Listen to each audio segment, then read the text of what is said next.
Alright everyone, welcome back.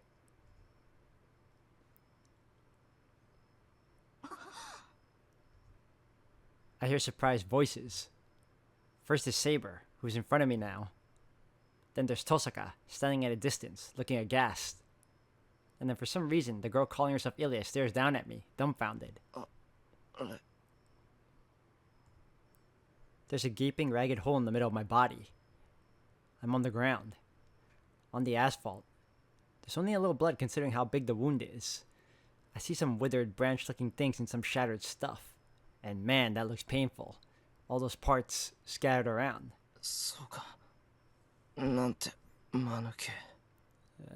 Pretty dumb. So I didn't make it. I could never push Saber away, so I was just her shield. And then that ungodly huge machete thing took a good chunk out of my stomach. I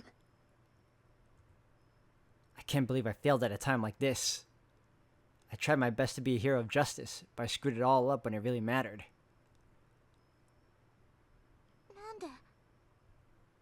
The silver-haired girl's face is blank as she speaks.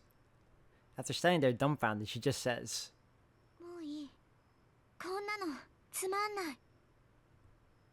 She calls Berserker back without finishing Saber off.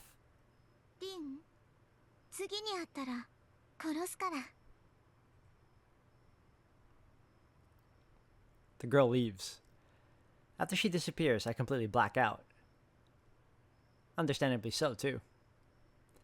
I lose consciousness. I'm really dead this time. I somehow survived when Lancer killed me last time, but my luck's definitely run out. There's no magecraft that could save a person who just lost half his body.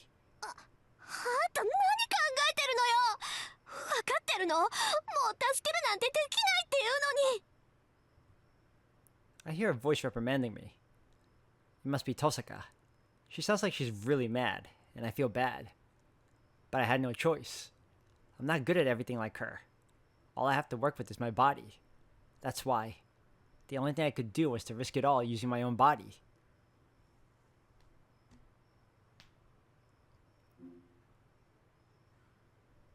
Okay, yeah, let's save.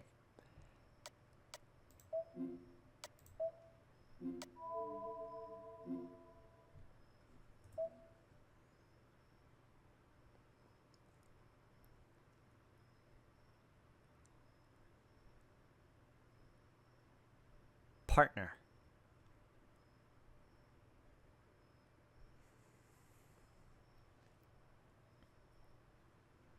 Winter, 5 years ago. It was a beautiful moonlit night. I was just enjoying the sight with my father, Kiritsugu Emiya. It was winter, but it wasn't very cold. On the veranda, it was just a little chilly, the perfect weather to watch the moon. Kiritsugu didn't go outside much anymore.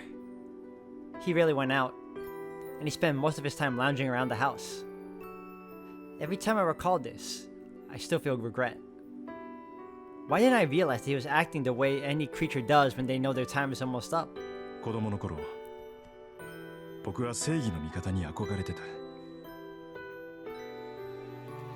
He blurted it out just out of nowhere. My father, who already seemed like a champion of justice in my eyes, said that as if he were reflecting on a memory.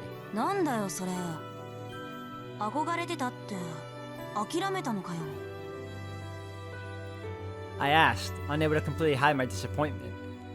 Kiritsugu smiled apologetically and looked up at the distant moon.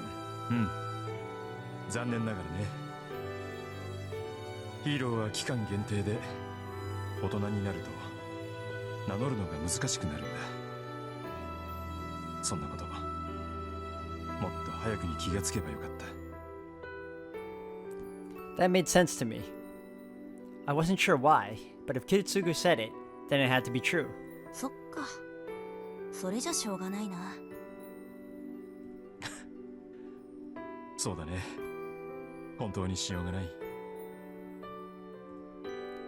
Kiritsugu nodded in agreement, so I just kind of blurted something out, as if it were a natural thing to say.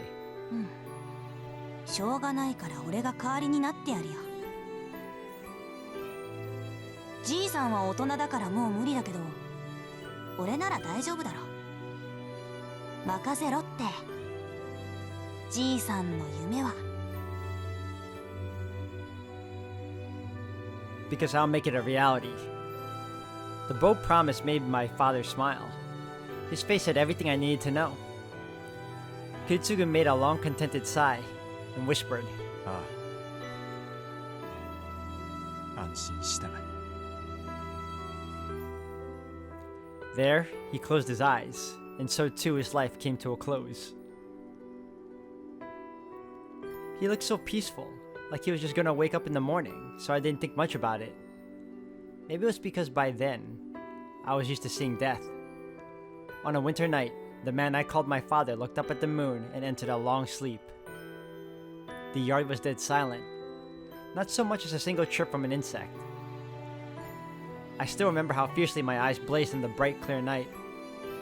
I didn't cry aloud, nor did I feel sad, but tears flowed down my cheek until the moon sank past the horizon.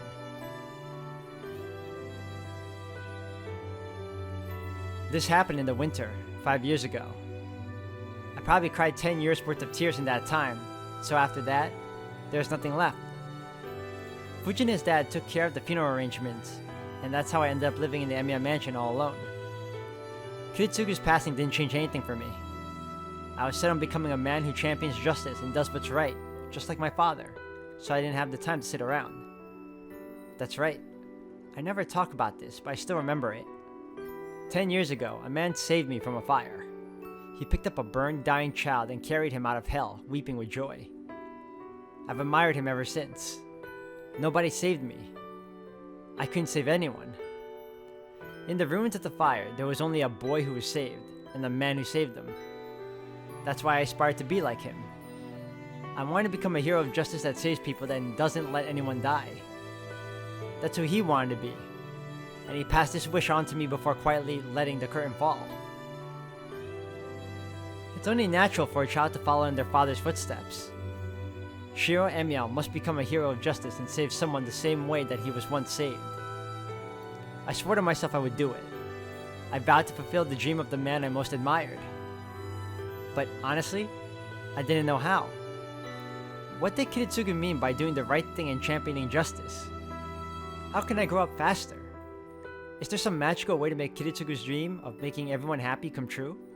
Seriously, what am I supposed to do when I become a master and I can't get the blonde girl with me out of my head?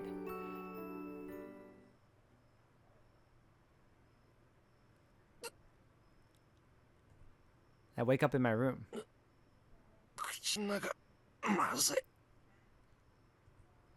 The steely tang of blood clouds my mouth. It pooled in my mouth while I slept, and every time I breathed, heavy metallic air filled my lungs. I'm not sure why I feel this way. The violent urge to vomit makes me want to go wash my face in the restroom. I lift myself out of bed. Dizziness sets my head spinning. Feeling uneasy on my feet, I plant a hand on the wall.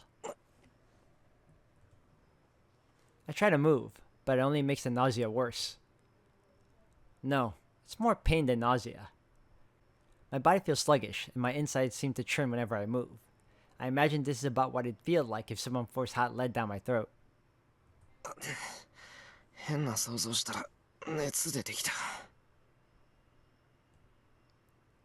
I wipe the sweat from my forehead and hobble out of my room, leaning against the wall.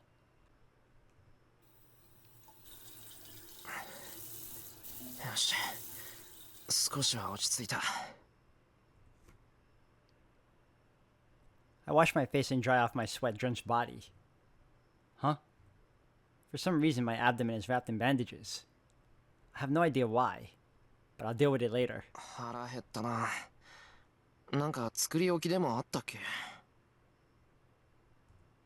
My stomach still feels like it's churning, but my body needs nourishment. I suck up the discomfort and keep walking, braced against the wall. The dizziness won't go away, and worst of all, my whole body feels dull.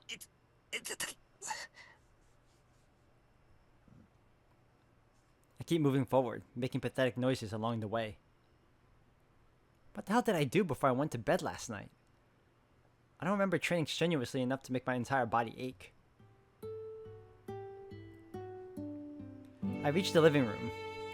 Sakura and Fujine must be at school. There's no signs of breakfast, nor do I see any remnants of Fujine wrecking the place. The living room's quiet, like a typical Sunday. おはよう。勝手に上がらせてもらってるわ、エミヤくん。Or not. Rin Tosaka is sitting on the floor by the table in the living room. She's so calm, like she owns the place. So much so that I feel like a guest in here. I have no idea what to say, so I plop down on a cushion. And then I take a deep breath. 遠坂、お前どうして？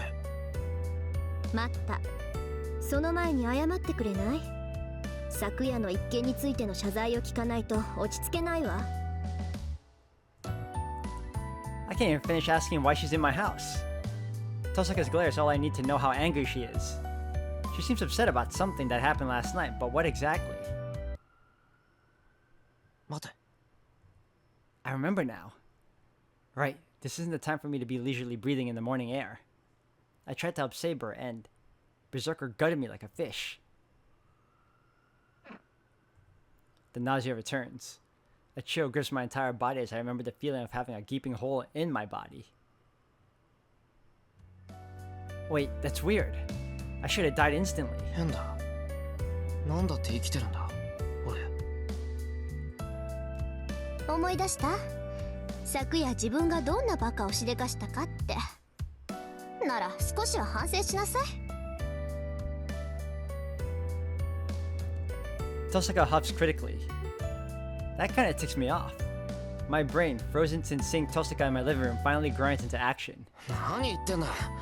あの時はあれ以外することなんてなかっただろう。いや、そりゃ結果だけ見ればバカだったけど、本当はもっとうまくやるつもりだったんだ。だからあれは間違いなんかじゃない。I return her glare, insisting that I'm not an idiot. What? Why is she making such a show of sighing at me? マスターが死んだらサーバントは消えるって言ったでしょ。だって言うのにサーバントをかばうなんてどうかしてるわ。There's the heat of the moment. Saber was in danger. You know how it is. いい？あなたが死んでしまえばセイバーだって消えてしまう。セイバーを救いたかったのならもっと安全な場所からできる手段を考えなさい。まったく身を挺してサーバントを守るなんて行為は無駄以外の何者でもないって分かってるの？かばったわけじゃない。助けようとしたらああなっちまっただけだ。俺だってあんな目に遭うなんて思わなかった。I knew I might die if I got near a monster like that, but that's beside the point. そう。勘違いしてるみたいね、あなた。Tosaka only looks more irritated, like she knows exactly what I'm thinking. あのね、ミヤくん。きっちりと言っておくけど、教会まで連れて行ったのはあなたに勝たせるためじゃないわ。あれはね、何も知らないあなたが一人でも生き残れるようにって考えた結果なの。どうもそのあたりは分かってなかったみたいね。俺が生き残れるように？そうよ。負けることがそのまま死につながるって知れば、そう簡単に博打は打たなくなる。エミヤくん、こういう状況でも一人で夜出歩きそうだから。脅しをかけておけば家中の栗を拾うこともなし、うまくいけば最後までやり過ごせるかもって思ったの。そうか、それは気づかなかった。けどどうして遠坂が怒るんだよ。俺がヘマをやらかしたのは遠坂には関係ないだろう。関係あるわよ。この私を一晩も心配させたんだから。Tosaka is practically throwing a tantrum. But, okay. It actually feels good to have someone worry about me. From her tone, it sounds like Tosaka was the one who took care of me. そうか。遠坂には世話になったんだな。ありがとう。I bow my head in appreciation and an apology. Oh, and apologize. わかればいいのよ。これに懲りたら次はもっと頭のいい行動してよね。Tosaka quickly turns away. She might still be edgy, but I feel like she's in a better mood. じゃあこれで昨日のことはおしまいね。本題に入るけど、真面目な話と昨日の話、どっちにする？ Tosaka prompts me matter-of-factly. Her straightforwardness takes me off guard, but now that I think about it, she must be here only because she has nothing to discuss. She has something to discuss. My bad, guys. If she had something to discuss, she'd have gone home already. Tosaka's my enemy, so what could she have to talk about that would prompt her to stay in enemy territory? I'm curious to know what she's thinking, and I also want to know what else happened last night. I have to ask anyway, so... let's talk about yesterday. Let's start with serious stuff. I have a bad feeling I don't want to hear from either of them. Alright, let's first save.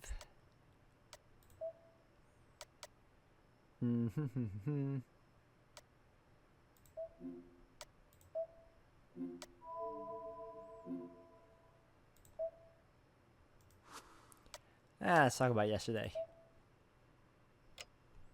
There's no point talking until I understand my own situation. Now I need to understand where I am before I try to get where I'm going. That's the basics for a journey. まずは昨日の話からのがいい。そうね。まずは状況を知るのが先。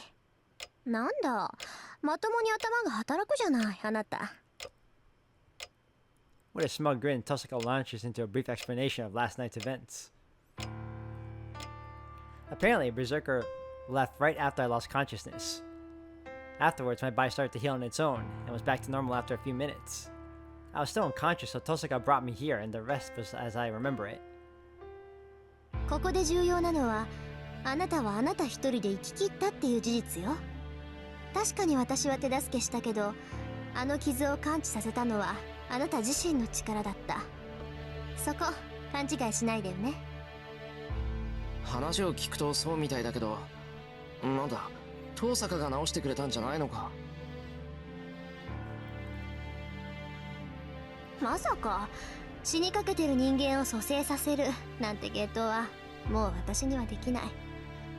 意味や四郎は自分でぶっ飛んだ中身をどうにかしたのよ。I don't really have an answer to that. My stomach is back to normal, yes, but I'm honestly still dubious about what Tosaka said. I can't even use any healing magecraft, much less raise the dead. そうなると原因はサーバントね。あなたのサーバントはよっぽど強力なのか、それとも召喚の時に何か手違いが生じたのか。まあ両方だと思うけど、何らかのラインがつながったんでしょうね。I have to wonder if Shiro ever told her about Avalon. ラインって使い魔と魔術師を結ぶ因果線のこと？あら、ちゃんと使い魔の知識はあるじゃない。なら話は早いわ。要するにエミヤ君とセイバーの関係は普通の主人と使い魔の関係じゃないってこと。見たところセイバーには自然治癒の力もあるみたいだから、それがあなたに流れてるんじゃないかな。普通は魔術師の能力が使い魔に付与されるんだけど、あなたの場合は使い魔の特殊能力が主人を助けてるってわけ。簡単に言って川の水が下から上に流れているようなもんか。うまい例えね。本来ならありえないだろうけど、セイバーの魔力ってのは川の流れを変えるほど膨大なんでしょ。そうでなければあの体格でバーサーカーとまともに打ち合うなんて考えられない。本来ならありえない。じゃあ遠坂とアーチャーは普通の魔術師と使い魔の関係なのか。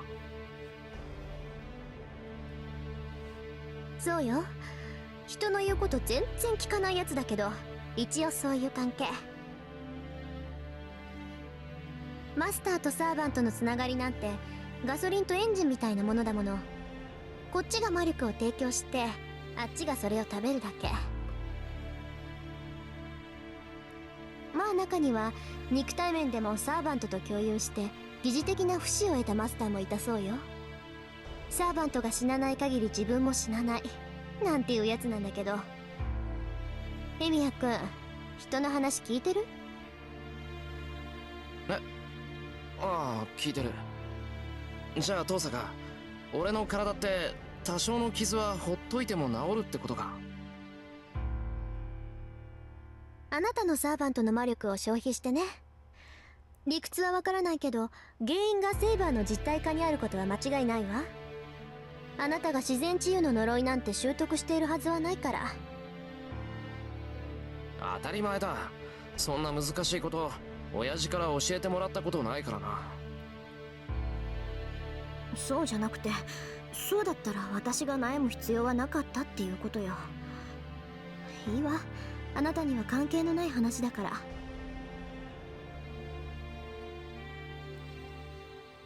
Huh? What does she mean? I wonder why Tosaka's being so roundabout. まあいいわ。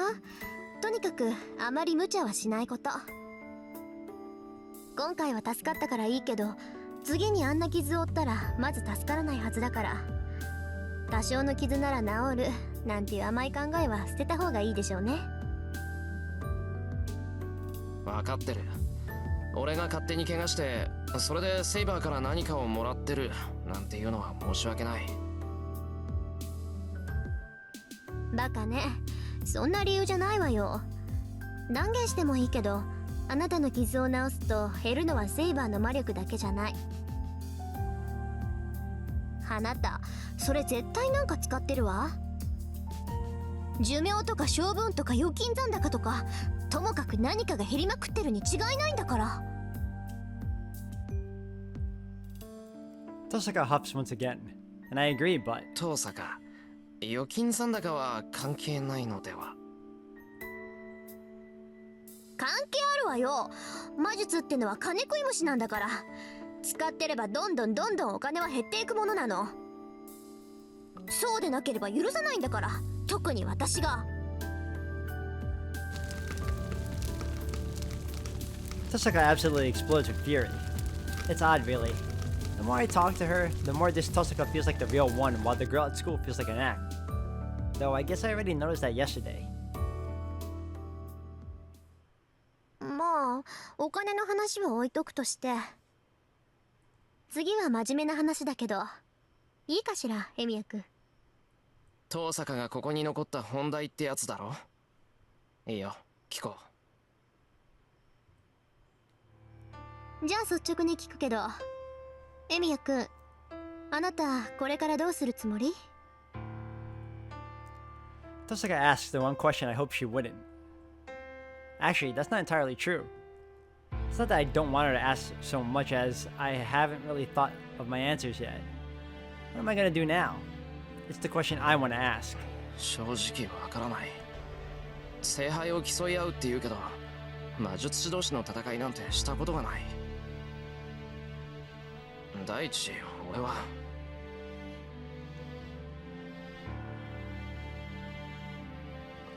More than anything, I want to avoid any killing.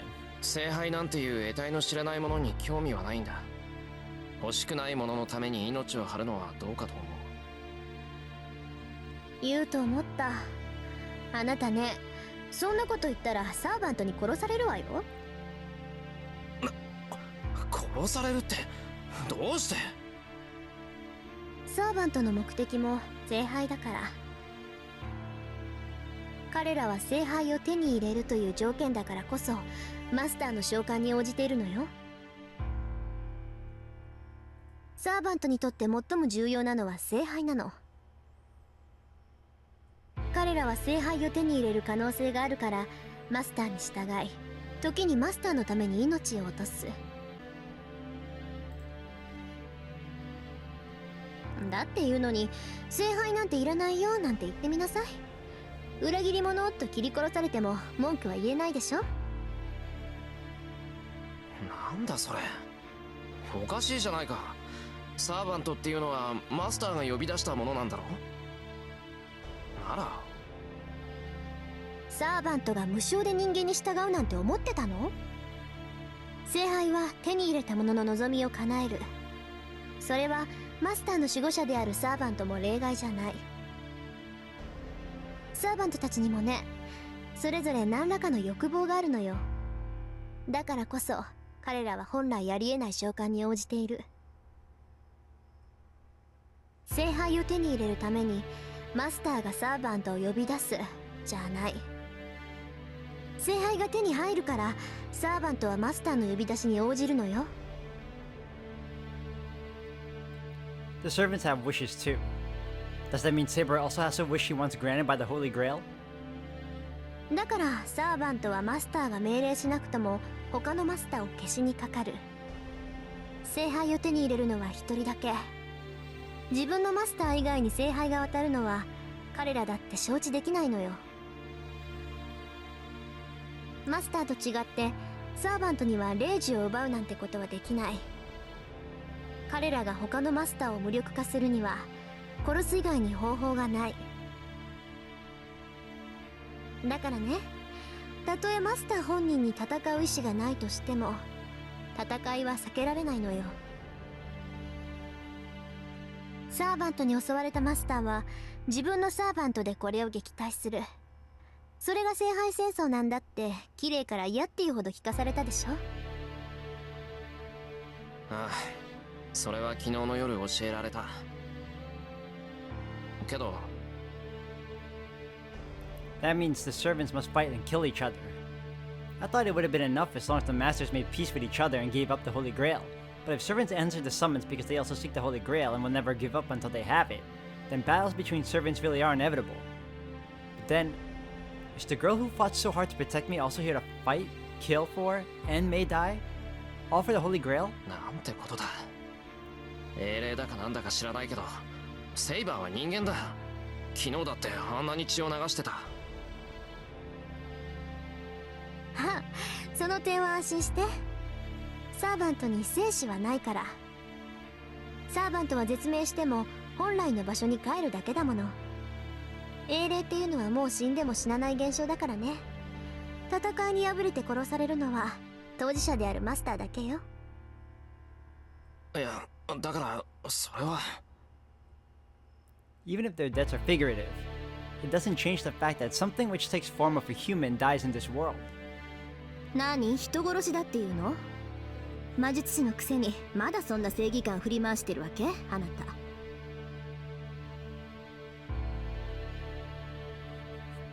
Tosaka's right. As a mage, death is never far.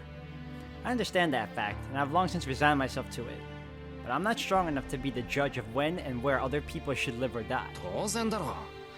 相手を殺すための戦いなんて俺は付き合わない。へえ、それじゃあみすみす殺されるのを待つだけなんだ。で、勝ちを他のマスターに譲るのね。そうじゃない。要は最後まで残っていればいいんだろ。自分から殺し合いをする気はないけど、身を守るための戦いなら容赦はしないさ。人を殺しに来る相手なら逆に殺されても文句は言えないだろう。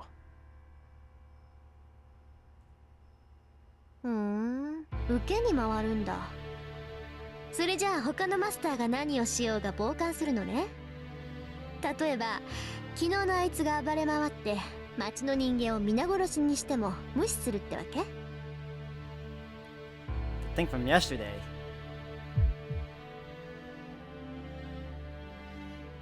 That twisted inhuman demon?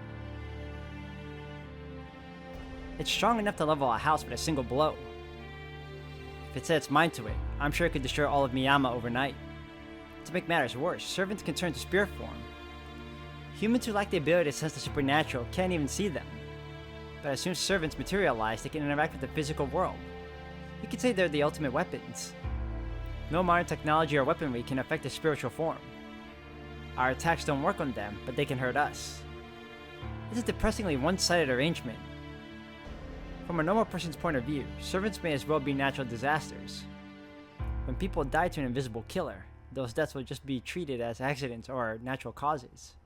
なんだよそれ。サーバント、いや、マスターとサーバントは他のマスターしか襲わないんじゃないのか。町の人たちは無関係だろう。